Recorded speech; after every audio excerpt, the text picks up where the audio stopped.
Subjek hukum. Subjek hukum adalah suatu pihak yang berkewajiban dalam hubungan hukum. Seperti hal ini yaitu ada Andi dan Budi. Itu adalah subjek hukum. Nah, selanjutnya yaitu objek hukum. Objek hukum adalah suatu objek yang dapat menjadi hubungan dalam hukum. Nah, seperti hal ini yaitu ada motor atau surat STNK atau BPKB untuk surat kepemilikan atas motor tersebut. Nah, peristiwa hukum yang terjadi adalah perjanjian jual beli motor, yaitu peralihan hak kepemilikan dari penjual ke pembeli. Nah, akibat hukum yang terjadi yaitu adalah Andi menjadi pemilik yang sah atas motor baru tersebut dan Budi sudah tidak memiliki hak atas motor tersebut karena sudah dijual kepada Andi.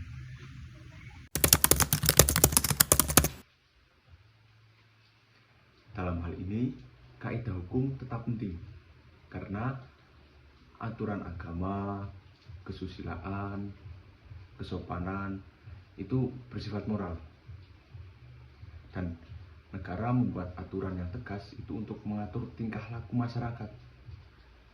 Apabila tidak ada aturan hukum yang tegas, mungkin ada ketidakstabilan tingkah laku dalam masyarakat. Nah, dalam hal ini kita ambil contoh saja di negeri kita tercinta, yaitu Indonesia. Pejabat di negara kita saja itu bersifat di atas kitab mereka masing-masing, yaitu untuk mengabdi kepada masyarakat. Tapi kenyataannya apa? Kenyataannya adalah mereka mengingkari, yaitu dalam pikiran mereka mungkin politik, kekuasaan, dan juga uang. Kenyataannya kan seperti itu. Dan kita ambil contoh lagi di negara luar, yaitu Singapura. Di negara Singapura yaitu ada aturan yang mengenakan denda, yaitu ketika membuang sampah sembarangan, dan itu dendanya lumayan. Nah, jadi di situ ada aturan yang membuat masyarakat berpikir untuk membuang sampah sembarangan. Jadi di sana masyarakat tertib, tidak buang sampah sembarangan. Nah, akhirnya apa? Itu membuat keuntungan bagi masyarakat itu sendiri, yaitu lingkungan yang nyaman karena tidak ada sampah yang berserakan.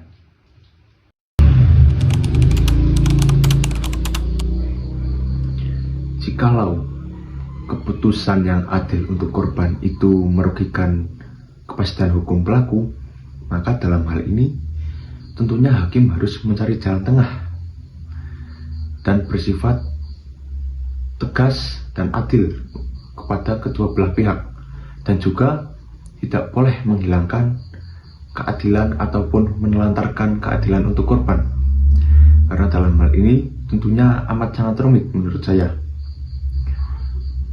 Tentunya hakim harus bisa menjelaskan sejelas-jelasnya kepada kedua belah pihak agar bisa mengerti. Tentunya hakim harus mencari keputusan yang tidak merugikan amat sangat besar untuk kepastian hukum pelaku, dan juga tidak boleh menelantarkan ataupun menghilangkan keadilan bagi korban, karena korban harus mendapatkan keadilan seadil-adilnya.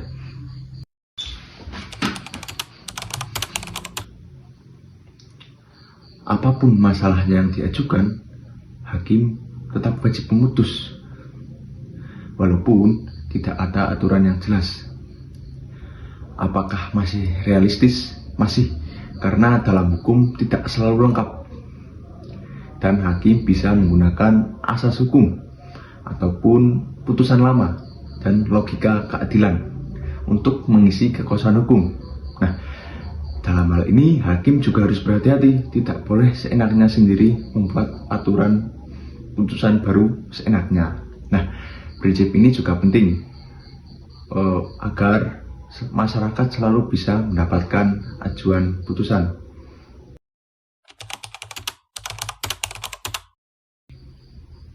Mengenai tiga hal tersebut, yang pertama yaitu ada keadilan. Keadilan di sini, hukum itu harus bersifat adil kepada siapapun, tidak boleh memihak dan harus menghargai hak orang lain. Nah, yang kedua yaitu kepastian hukum.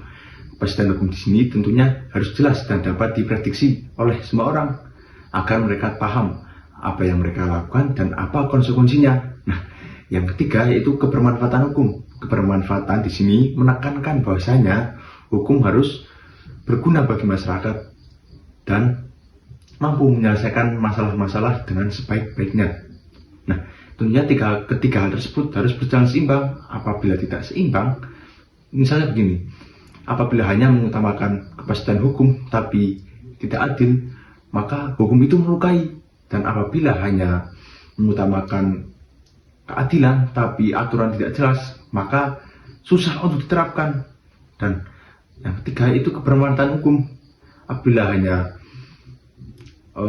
mengandalkan kebermanfaatan tapi melanggar prinsip-prinsip keadilan, maka hukum itu kehilangan kepercayaannya. Nah, dengan demikian ketiga hal tersebut harus berjalan seimbang.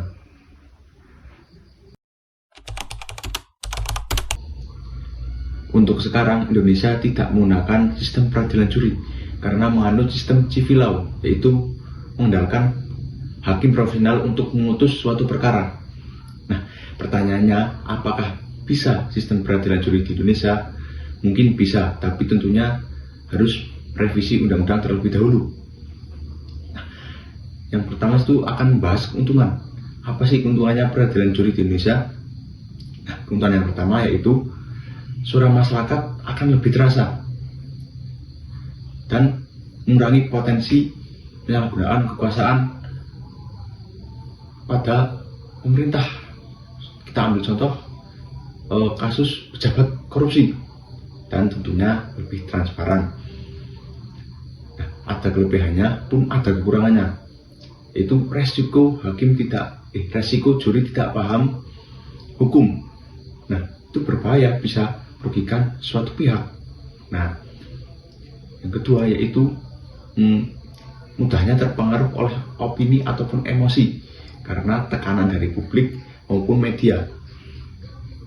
Nah, tentunya biaya peradilan juri ini lebih tinggi biayanya dan juga waktunya.